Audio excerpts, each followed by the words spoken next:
परिवहन तंत्र पढ़ने से पहले हम जानते हैं कि तंत्र क्या होता है।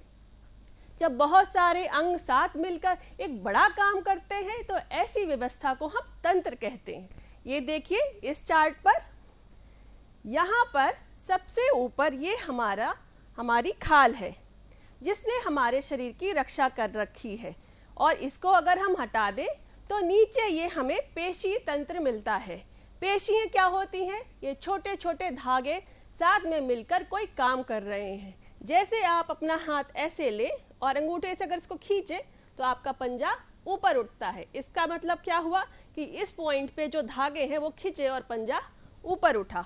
और पेशी तंत्र के नीचे होता है हमारा कंकाल तंत्र, और इसी तंत्र से हमें आकार मिलता है। मनुष्य का अस्थि तंत्र या कंकाल तंत्र उसे मनुष्य का आकार देता है, कुत्ते का अस्थि तंत्र उसे कुत्ते का आकार देता है।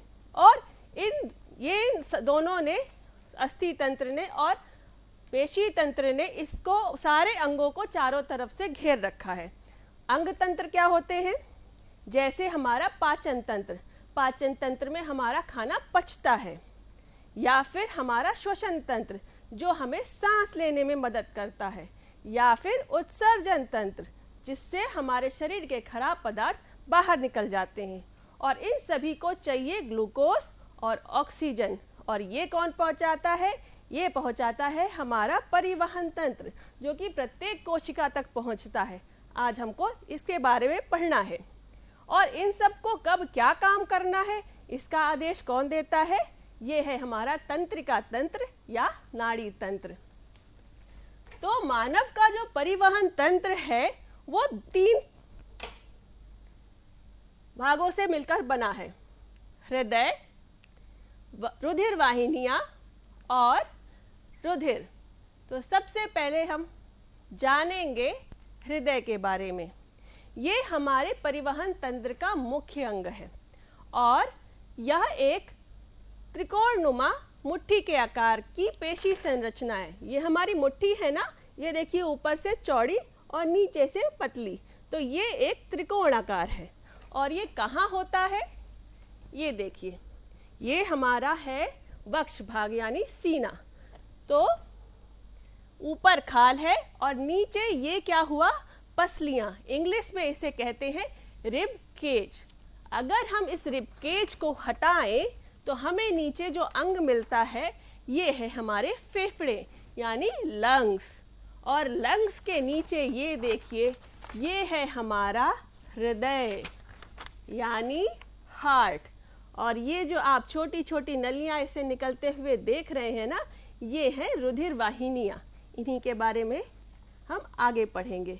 ये वाहिनी पीछे से नीचे जा रही हैं, ये देखिए, और ये अंगों में जा रही हैं। ये देखिए हमारे शरीर में ये इस प्रकार धड़क रहा है यहाँ पर। अब हम देखते हैं हमारे हृदय को। हृदय एक मकान की तरह है जिसमें 4 कमरे हैं, और चारों कमरे दरवाजों से जुड़े हुए हैं। ये दरवाजे या तो इस प्रकार हैं या इस प्रकार। जैसे हमारे घरों में दरवाजे होते हैं जो एक ही तरफ खुलते हैं, वैसे ही हृदय के दरवाजे या तो यूं ऊपर की तरफ या यूं नीचे की तरफ खुलते हैं। और एक बार जब ये खुल के बंद हो जाते हैं तो ये पीछे को नहीं खुल सकते, ये पीछे को नहीं खुल पाएंगे। ये देखिए, हृदय यहाँ से ये चौड़ा है और यहाँ से ये पतला है। ये त्रिकोण दिखा आपको, इसलिए हम इसको त्रिकोणाकार संरचना कहते हैं। हृदय मांसपेशियों का बना है और बाहर से ये इस प्रकार का दिखता है। और इसमें ये जो 4 कमरे हैं, ये देखिए, ये है पहला कमरा यानी कक्ष। कक्ष को हम चेम्बर्स कहते हैं इंग्लिश में। ये दूसरा कमरा, और ये जगह पर 2 कमरे होते हैं। हृदय से कुछ नलियां निकल रही हैं, इन नलियों को हम रुधिर वाहिनियां कहते हैं। ये वाली जो वाहिनी है ये ऊपर के सभी भागों से रुधिर लेकर इस पहले कक्ष में आती है, और ये नीचे के सभी अंगों से रुधिर लेकर ये पीछे होती होती होती यहाँ इसी पहले कक्ष में रुधिर लेके आती है। इस वाहिनी को हम कहते हैं महाशिरा। ये ऊपर की वाहिनी है और ये नीचे की वाहिनी है।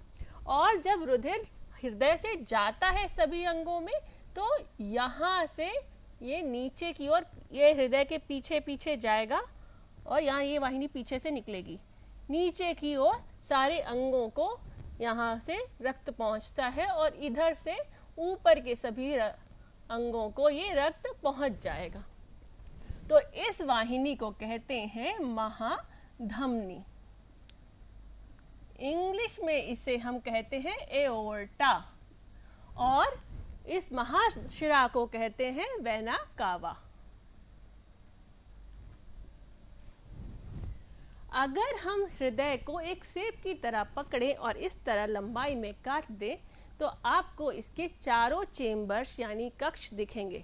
ये देखिए, ये है पहला कक्ष और ये दूसरा, और यहाँ पर दो जो कक्ष बताए थे, एक ये और तीसरा ये।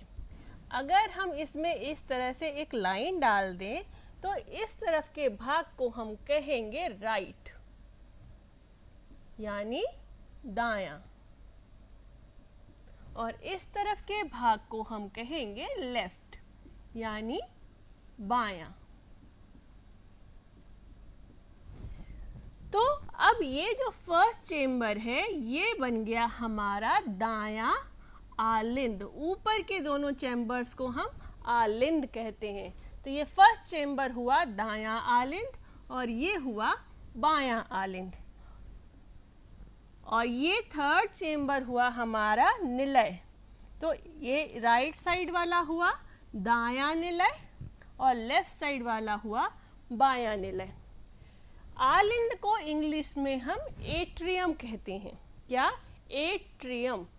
और निलय को इंग्लिश में हम वेंट्रिकल कहते हैं।